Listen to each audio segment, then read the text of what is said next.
Sebelumnya kita mendengar di Tarakan, ya, ada peristiwa bentrok antara militer atau TNI dengan anggota polisi.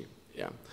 Jadi ketika kita bicara soal keamanan dalam negeri, justru kita dipertontonkan di mana dua alat negara ya mengalami bentrok, sehingga kemudian masyarakat pun bertanya bagaimana kita bisa mengamankan keamanan di dalam negeri, sementara dua alat negara yang seharusnya melindungi masyarakat, yang menjaga masyarakat, tapi mereka terlibat dalam konflik. Baik, terima kasih Ketua.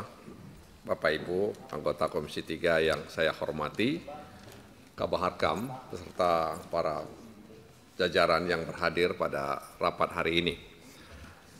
Terima kasih kesempatan yang diberikan Ketua kepada kami. Yang pertama, kami mendengar, menyimak hampir lebih kurang 50 menit paparan Kabaharkam soal pengamanan Idul Fitri tahun 2025, kemudian juga soal bagaimana Baharkam bisa merealisasikan penerimaan negara bukan pajak, dan terakhir mengurai soal tupoksi dari Baharkam tadi itu.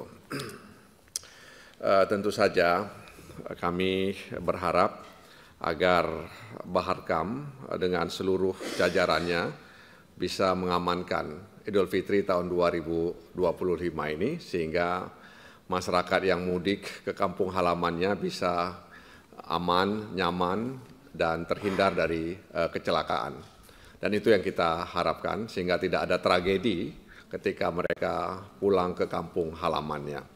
Dan ini kita harapkan terjadi di seluruh wilayah Republik Indonesia. Yang kedua, kami juga berharap mudah-mudahan Baharkam bisa merealisasikan ya pendapatan negara bukan pajak ya, di mana tahun 2024 hanya 80% dari target dari realisasi dari target yang ingin dicapai. Ya, mudah-mudahan di tahun 2025 ini bisa merealisasikan, bahkan mudah-mudahan bisa lebih dari target yang dicapai. Nah, yang ketiga, di sini disebutkan kami juga berharap agar Baharkam bisa mengokohkan posisinya sebagai pembina keamanan dalam negeri. Tapi ada satu peristiwa tadi yang sudah disinggung oleh Ketua Komisi 3, apa yang terjadi di Lampung atau Waikanan tersebut. Ini di mana diduga ada keterlibatan anggota TNI, dan hari ini kepolisian dan militer sedang mengusut pelakunya, dan pelakunya juga sudah ditangkap. Dan ini juga bukan peristiwa terakhir, ya. Itu yang yang diperkirakan oleh banyak orang. Mereka sebenarnya ingin bahwa ini peristiwa yang terakhir, ya, tapi mereka pesimis bahwa peristiwa ini bisa menjadi peristiwa yang terakhir. Sebelumnya kita mendengar di Tarakan, ya, ada peristiwa bentrok antara militer atau TNI dengan anggota polisi. Ya. Jadi ketika kita bicara soal keamanan dalam negeri, justru kita dipertontonkan di mana dua alat negara ya mengalami bentrok, sehingga kemudian masyarakat pun bertanya bagaimana kita bisa mengamankan keamanan di dalam negeri, sementara dua alat negara yang seharusnya melindungi masyarakat, yang menjaga masyarakat, tapi mereka terlibat dalam konflik. Apapun alasannya mungkin bisa kita sajikan di ruangan ini. Ya, tapi oleh karena itu memang perlu untuk dievaluasi sebenarnya dalam posisi Baharkam sebagai pembina keamanan dalam negeri. Sekali lagi, dalam posisi Baharkam sebagai pembina keamanan dalam negeri.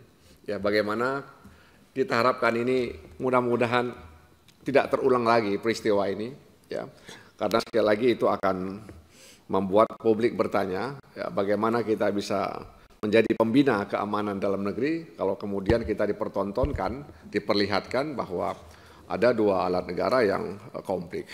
Jadi bulan Ramadan yang seharusnya menjadi bulan kedamaian, ketenangan, ketertiban, justru menjadi sore berdarah di tempat itu.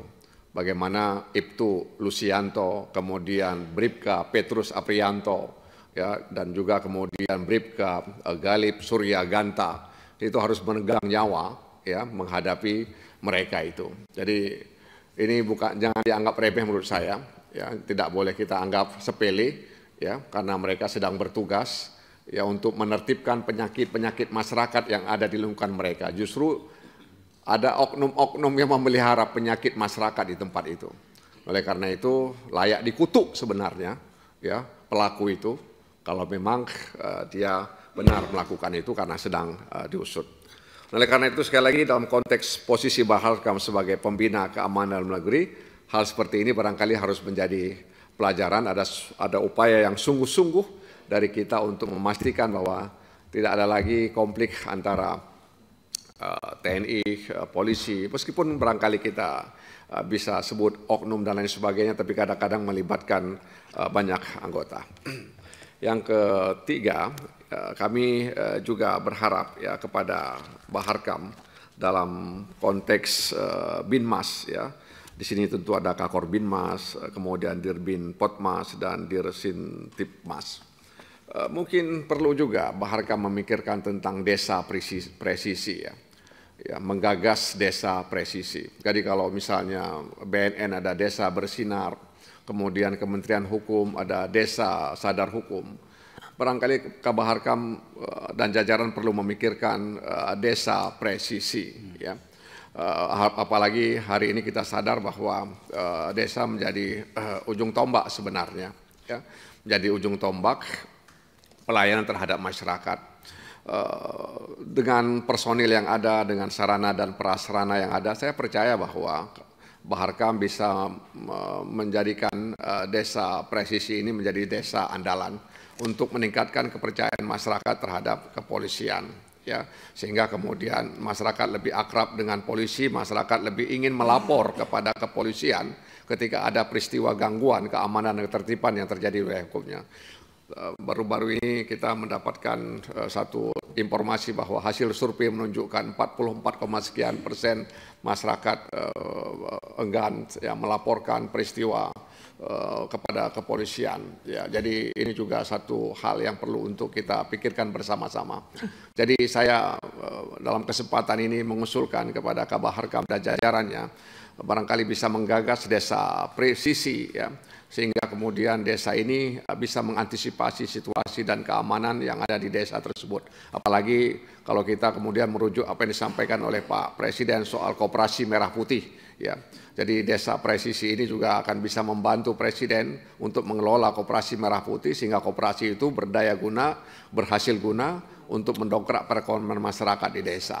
Saya pikir ini penting ya menurut saya ya agar kemudian polisi lebih dekat dengan masyarakat, masyarakat lebih dekat dengan polisi, dan apa yang disampaikan oleh Baharkam tadi soal Babin Kaptipmas itu bukan hanya soal sambang ya, tapi dia juga menjadi semacam security assessor ya, menjadi orang yang bisa menilai ya, keamanan di desa tersebut.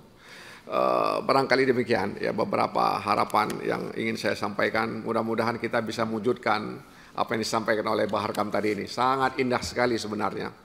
Apa yang disampaikan Baharkam ini sangat indah sekali. Andai kata ini bisa terwujud, saya pikir kita bisa menghadirkan Indonesia yang aman ya di setiap pelosok negeri ini.